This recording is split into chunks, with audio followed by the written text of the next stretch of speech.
श्री सच्चिदानंद सद्गुरु साईनाथ महाराज की जय। सद्गुरु भरद्वाज महाराज की जय। Shri Sai sachaaritra chapter 26 stories of Bhakta Panth, Harishchandra Pitale, Gopal Ambedkar. Preliminary. All the things that we see in the universe are nothing but a play of Maya, a creative power of the Lord. These things do not really exist. What really exists is the absolute. Just as we mistake a rope or a garland for a serpent on account of darkness, we always see the phenomena, that is, things as they outwardly appear and not the noumenon which underlies all the visual things. It is only a Sadguru who opens the eyes of our understanding and enables us to see things in their true light and not as they appear. Let us therefore worship the Sadguru and pray to him to give us the true vision, which is nothing but God vision. Inner worship. Hemat Panth was given as a novel form of worship.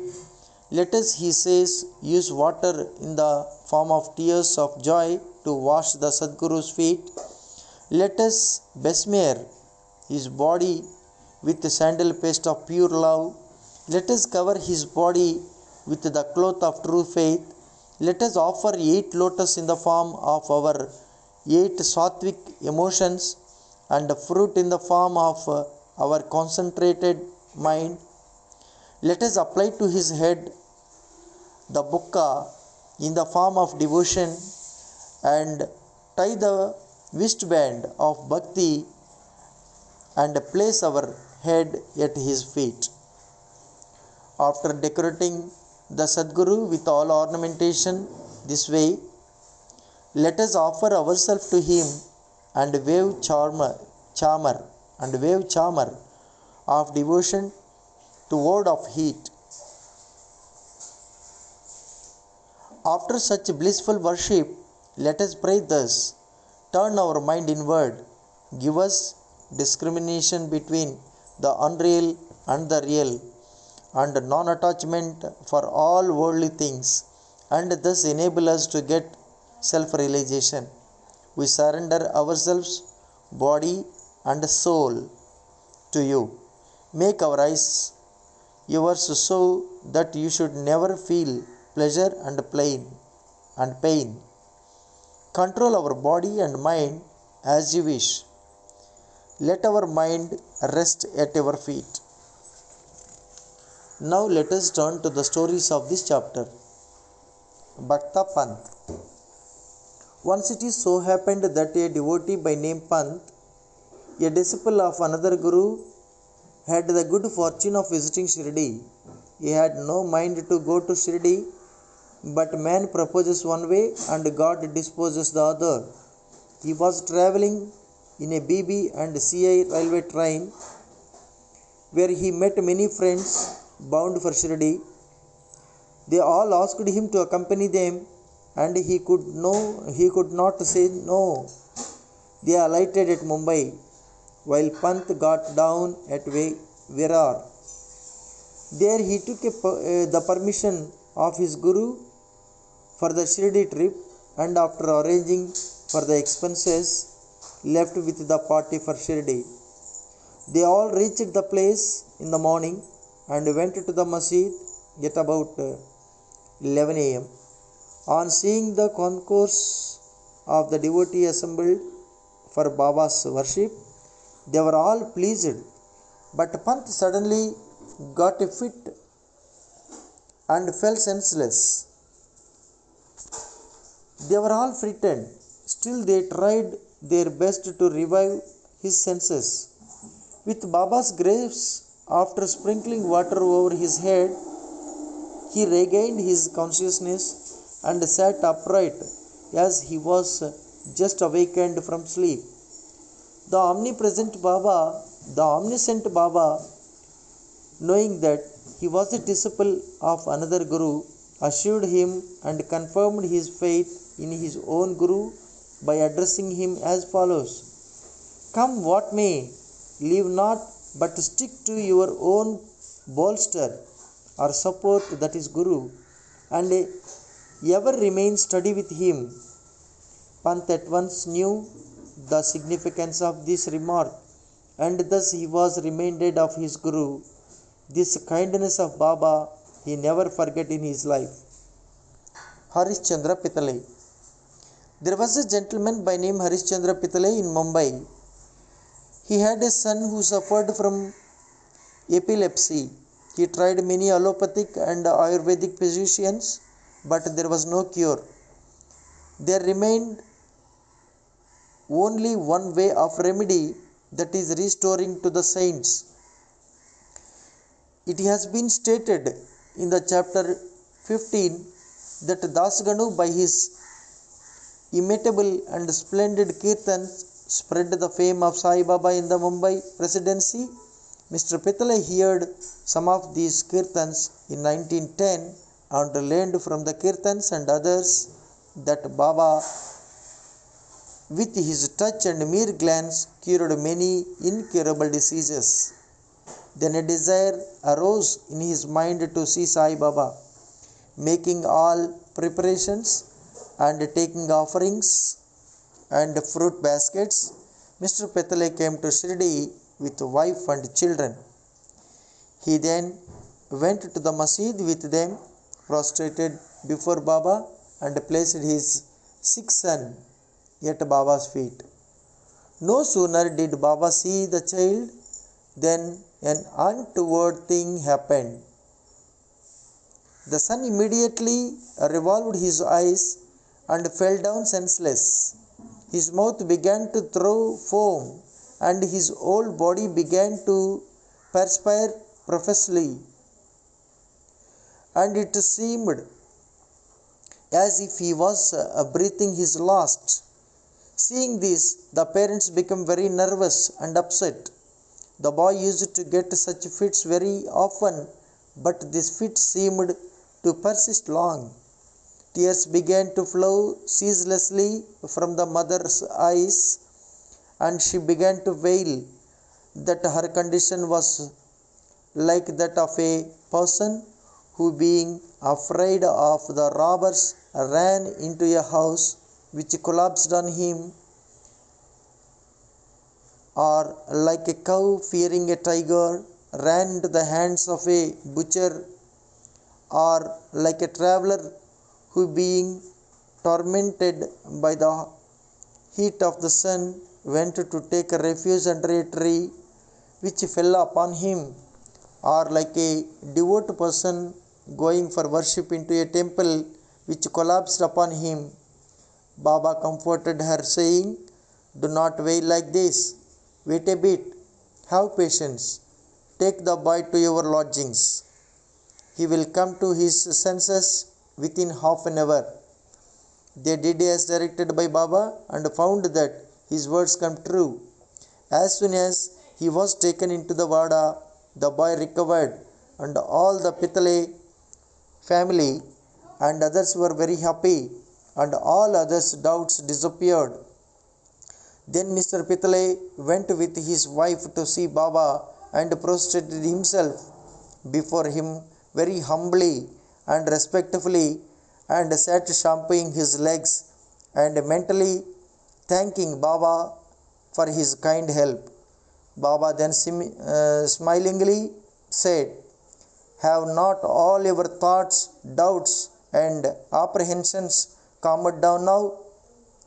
Hari will protect him who has got faith and patience." Mr. Pitale was a rich and well-to-do gentleman. He distributed sweetmeats on a long scale and offered to Baba excellent fruits and pan. Mrs. Pitale was a very pious lady, simple, loving, and faithful. She used to sit near the post, gazing at Baba with the tears of joy flowing down from her eyes. Seeing her amicable and loving nature, Baba was much pleased with her. Like God's saints are always dependent on their devotees, who surrender and worship them with their heart and soul. After passing some happy days in Baba's company, the Pitale family came to the masjid to take Baba's leave to depart. Baba gave them Udi and blessings and called Mr. Pitale close to him and said, Bapu, I had given you 2 rupees before. Now I give you 3 rupees. Keep this in your shrine for worship and you will be benefited. Mr. Pitale accepted this as prasad, prostrated himself again before Baba and prayed for his blessings. A thought arose in his mind that as this was his first visit to Shirdi, he could not understand what Baba meant. When he said that he had given 2 rupees previously, he was curious to have this mystery solved, but Baba kept silent. When Mr. Pitale returned to Mumbai, he narrated to his old mother all that had happened at Shirdi and the mystery about Baba's giving him 2 rupees earlier. The mother also did not understand the mystery, but thinking seriously about this, she was reminded of an old incident which solved the mystery. She said to her son, as you now went to Sai Baba with your son, so had your father done when he took you to Akkalkot for the darshan of the Maharaj there. Many years ago, that Maharaj was also a Siddha, perfect yogi, omniscient and gracious. Your father was devout and his worship was accepted. He then gave your father 2 rupees for being kept in the shrine and worshipped. Your father worshipped them till his death, but thereafter the worship was neglected and the rupees were lost. After some years, the memory of these 2 rupees also disappeared, and now, as you are very fortunate, the Akkalkot Maharaj has appeared to you in the form of Sai Baba just to remind you of your duties and worship to ward off all dangers. Now beware henceforth, leave all doubts and bad thoughts, follow your ancestors and go on worshipping the family gods and the rupees and take pride in the blessing of the saints. Sai Samarth has kindly revived the spirit of bhakti in you. Cultivate it to your benefit. Hearing the remarks of the mother, Mr. Pitale was very much delighted. He came to know and was convinced about the all-pervasiveness of Baba and the significance of his darshan. Then onwards, he became very careful about his conduct. Mr. Ambadekar,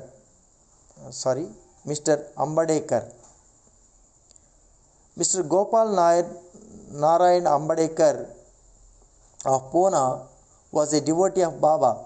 He served for 10 years in the Abkari department in the Thana district and in Jawhar state, from where he had to retire. He tried to get some other job, but he did not succeed. He was overtaken by other calamities and his condition grew from bad to worse. He passed 7 years in this condition, visiting Shirdi every year and placing his grievance before Baba. In 1916, his plight became worst and he decided to commit suicide in Shirdi. So he came there with his life and stayed for 2 months. One night, while sitting in a bullock cart in front of Dikshitwada, he resolved to end his life by throwing himself into a well close by. But Baba wished to do something else. A few paces from this place there was a hotel and its proprietor, Mr. Sagun, a devotee of Baba, came out and accosted him thus: Did you ever read Akkalkot Maharaj's life? Ambedkar took this book from Sagun and began to read it. Casually, or we may say providentially, he came across a story which was to this effect. During the lifetime of Akkalkot Maharaj, a certain devotee suffered very much from an incurable disease, and when he could no longer endure the agony and pain, he became desperate, and in order to end his miseries, threw himself one night into a well. Immediately, the Maharaj came there and took him out with his own hands and advised him thus: "You must bear the fruit, good or bad, of your past actions. If it is incomplete, suicide won't help you. You have to take another birth and suffer again.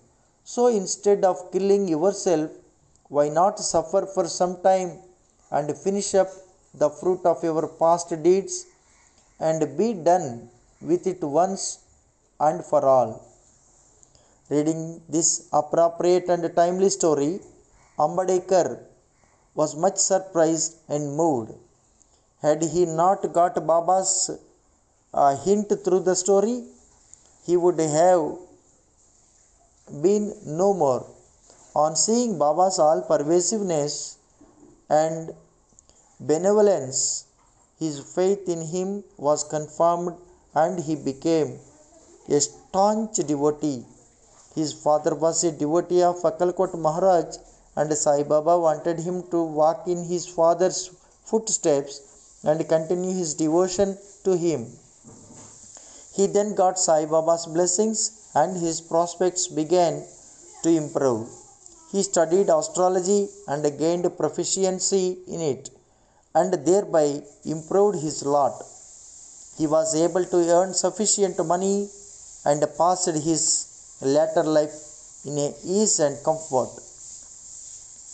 Bow to Sri Sai, peace be to all.